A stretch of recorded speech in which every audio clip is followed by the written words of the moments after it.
তোমালোকে আমাৰ ৰাজ্যৰ অশান্তিৰ কাৰণ নিৰ্ণয় কৰিলানে? ৰাজ্যত ঘটি থকা অলৌকিক কাৰ্যবোৰৰ কোনো সম্ভেদ বিচাৰি নাপালো মহাৰাজ।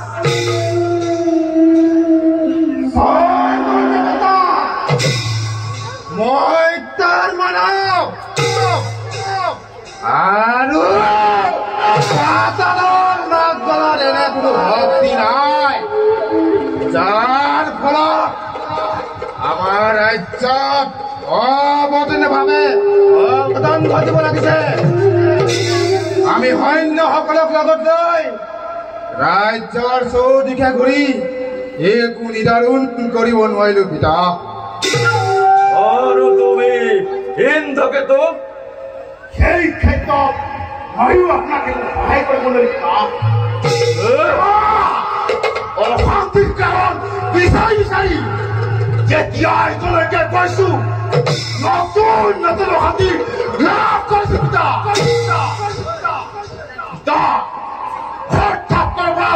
জুই লাগিছে অনাবৃষ্টিয়ে দুৰ্ভিক্ষৰ সৃষ্টি কৰিছে। প্ৰবল মহামাৰীয়ে আমাৰ ৰাজ্যৰ সকলো পদক বাদ কৰিছে। শক্তি ঘটিব ধৰিছে।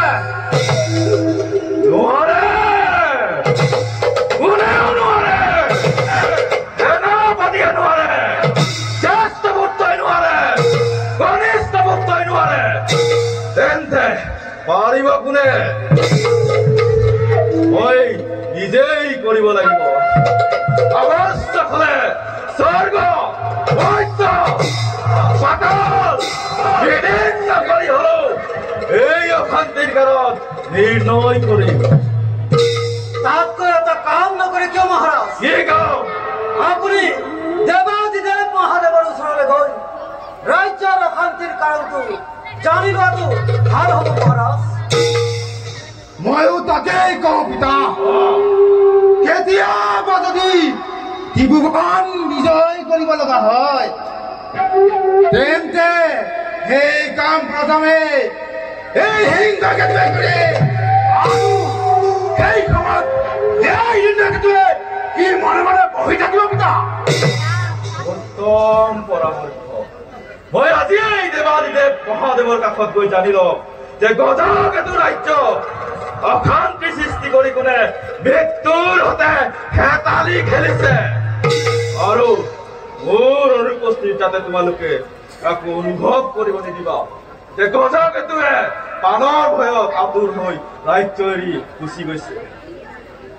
সেনাপতি আৰু এই যুৱৰাজ সকলো থাকোতে জীয়াই ৰজাই যদি কথা ভাবিব লগা হয় তেন্তে সেনাপতি আৰু যুৱৰাজ থকাৰ প্ৰয়োজনেই নাকি মহাৰাজ এতিয়া যাত্ৰাৰ প্ৰস্তুতি কৰোঁগৈ মহাৰাজ